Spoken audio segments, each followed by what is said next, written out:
Yeah, hi Abhishek. How are you? Fine, I'm fine. Happy. Happy? Okay sir. आपको देख के बहुत कुछ हो रहा है सर। क्या कह रहे हो? कुछ हो रहा है? बात हो रही है तो सर थोड़ी सी नर्वसनेस आ रही है। मुझे अच्छा लग रहा है अलग अलग लोगों से कनेक्ट करके, कभी महाराष्ट्र से, कभी गुजरात से, अब आपसे बात हो रही है, आप सूरत से। आप क्या करते हो वैसे? मैं स्टडी कर रहा हूँ, मास्टर ऑफ साइंस में केमिस्ट्री है मेरा सब्जेक्ट, और नेट के लिए प्रिपरेशन कर रहा हूँ, जो यूजीसी गाइडलाइन की नेट आती है ना एग्जाम, हाँ इसके लिए हाँ, प्रिपरेशन कर रहा बताइए क्या क्वेश्चन है आपका? हूँ। Sir, what is brain fuel? हम कैसे अपने माइंड के मसल्स को स्ट्रॉन्ग करें? यानी कि मेरा ऐसा फंडा है कि माइंड के मसल्स डाइट से होते हैं, या फिर कुछ एक्सरसाइज से होते हैं, या फिर एक जगह से मन को टिकाने से माइंड स्ट्रॉन्ग होता है। आप जो ब्रेन को स्ट्रांग करने की बात कर रहे हो, उसके अलग अलग स्टैंड पॉइंट हो सकते हैं। एक है जो हमारी फिजिकल ब्रेन है, उसको कैसे स्ट्रांग किया जाए। तो उसमें डाइट का बहुत बड़ा रोल होता है। जैसे कुछ तरह के फूड्स हैं, कुछ तरह की चीजें हैं जो अगर आप खाते हो तो वो आपकी ब्रेन के लिए अच्छे होते हैं। वो आप गूगल पे जाकर के स्टडी कर सकते हैं। कर सकता हूँ। तो वो अपनी डाइट में आप थोड़े से चेंजेस कर सकते हैं। तो वो जब आप चेंजेस करेंगे तो आपकी जो फिजिकल ब्रेन है वो स्ट्रांग होती चली जाएगी।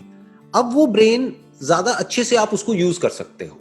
अगर फिजिकली आपकी ब्रेन वीक हुई तो आपके थॉट में भी इतनी पावर नहीं होगी। तो पहला स्टेप क्या है कि अपनी डाइट को ठीक करो।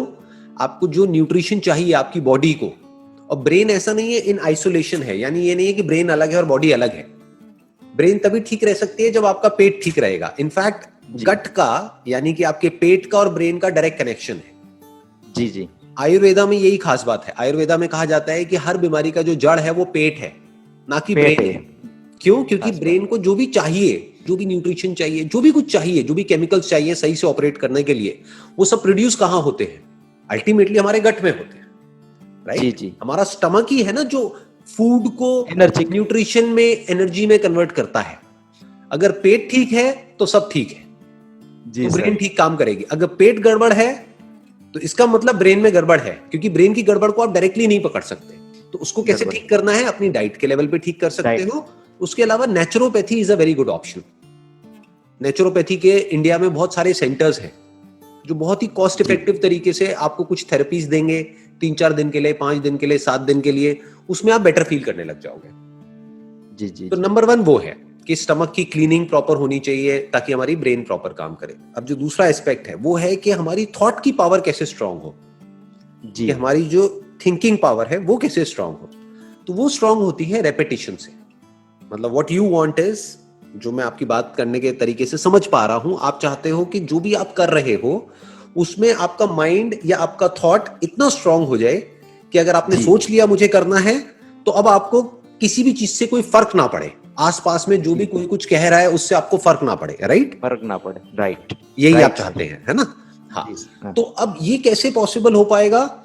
इसका जो तरीका है वो है रेपिटेशन। कि जिस भी तरह की बातों को आप अपने माइंड में रिपीट करते चले जाओगे वो पक्की होती चली जाएगी। इसीलिए इंडिया में एक कहावत है जो आपके भी घर में चलती होगी, जो बोलते हैं कि शुभ शुभ बोलो।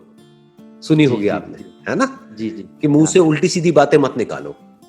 जी जी क्यों बोलते हैं? इसीलिए बोलते हैं जो बात मैं आपको कह रहा हूं। जी क्योंकि जी। अगर आप कुछ उल्टा बोलोगे, चाहे अपने मुंह से बोलोगे, चाहे अपने अंदर ही अंदर अपने आप को बोलोगे, तो धीरे धीरे वो पक्का होता चला जाएगा। एक आध बार बोलने से कोई फर्क नहीं पड़ता है। एक आध बार आप कुछ भी उल्टा बोल दो कोई फर्क नहीं पड़ता है। एक आध बार कुछ भी अच्छा बोल दो कोई फर्क नहीं पड़ता है। क्योंकि अगर 1-2 बार बोलने से हो जाता तब तो आप सीधा ये बोलो ना कि भाई मैं दुनिया का सबसे अमीर आदमी हो जाऊंगा। जरूरत ही क्या है पढ़ने की, कोई एंट्रेंस की तैयारी करने की, कुछ भी करने की? सीधा बोल दो 1-2 बार, सच हो जाएगा। बट ऐसा होता नहीं है। बट अगर इसी बात को आप बार बार बोलते रहोगे, बोलते रहोगे, बोलते रहोगे, बोलते रहोगे, तो धीरे धीरे आपके एक्शंस चेंज होने लग जाएंगे। जी जी धीरे धीरे आपका ये जो थॉट है ये पक्का होता चला जाएगा जी। और आप उस डायरेक्शन में भागने लग जाओगे। अब आपको सक्सेस मिलेगी या नहीं मिलेगी वो और फैक्टर्स पे डिपेंड करता है, लेकिन एटलीस्ट आप एक्शन लेना शुरू कर दोगे। जी आप समझ गए? तो अब इसको पक्का कैसे करते हैं? रेपिटेशन से। तो जो भी आप चाहते हो, आप जिस भी तरीके से अपनी लाइफ को देखते हो आने वाले 5 साल बाद, 10 साल बाद, उसको आप रिपीट कर सकते हो अपने माइंड के अंदर। जी तो अब वो धीरे धीरे चीज पक्की होती चली जाएगी।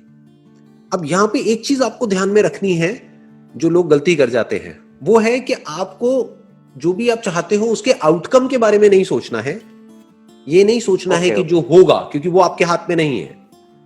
राइट, ये नहीं बैठ करके इमेजिन करना है कि मेरा ये एंट्रेंस है वो क्रैक हो जाएगा, क्योंकि अगर आप इमेजिन करते गए करते गए करते गए करते गए, तो उसमें प्रॉब्लम क्या है कि अगर 1% नहीं हुआ आपका, तो आप अंदर से जी पूरी तरह से टूट जाओगे। राइट, जी टूट जाए। तो अब अगर सोचना है तो क्या सोचना है, बैठ करके अपने किस थॉट को पक्का करना है कि मेरी तैयारी पूरी है। अब जी होगा नहीं होगा वो मेरे हाथ में नहीं है, तो अपने आप को क्या बोलना है बार बार कि मेरी तैयारी कमाल की चल रही है, जी मेरी जी प्रिपरेशन अच्छी हो रही है। इसको तैयारी को करने के लिए जितनी भी बुक्स पढ़नी चाहिए वो सब मैंने पढ़ ली है, जो भी सिलेबस कंप्लीट करना है वो सब मैंने कर लिया है, मेरी तरफ से कोई कसर नहीं है। अब होना ना होना वो तेरे हाथ में है। अब वो तेरे हाथ में कौन? वो भगवान हो सकता है, भगवान। कोई भी जिसको भी आप मानते हैं। राइट, वो तेरे हाथ में है। तो अब क्या होगा, 1% आपका नहीं भी हुआ तो आप टूटोगे नहीं, क्योंकि आपको क्या हुआ, आपको अपने माइंड को फोकस करना आ गया कि किस तरीके से माइंड को फोकस किया जाता है काम पे। जो भगवत गीता में भी कहा गया है कि भाई कर्म किए जा, फल की इच्छा मत कर, वो इसी एंगल से कहा गया है। उसका जी मतलब बहुत सारे लोग समझ नहीं पाते हैं, उसका मतलब गलत निकाल लेते हैं। उसका मतलब ये निकाल लेते हैं कि आप बस हार्डवर्क करते चले जाओ। कर्म का मतलब लोग क्या समझते हैं? वर्क। वर्क का वर्क। मतलब क्या समझते हैं? सिर्फ वर्क मतलब वो जो हम काम कर रहे हैं अपने हाथ पैरों से। कर्म बेसिकली जो है वो थॉट के लेवल पे करने की बात करी जा रही है। कर्म पहले अंदर होता है, बाद में बाहर होता है। तो अंदर जो आप कर्म कर रहे हो वो सही करो, जी उस पे फोकस करो, तो धीरे धीरे जो फल है वो तो आना ही आना है।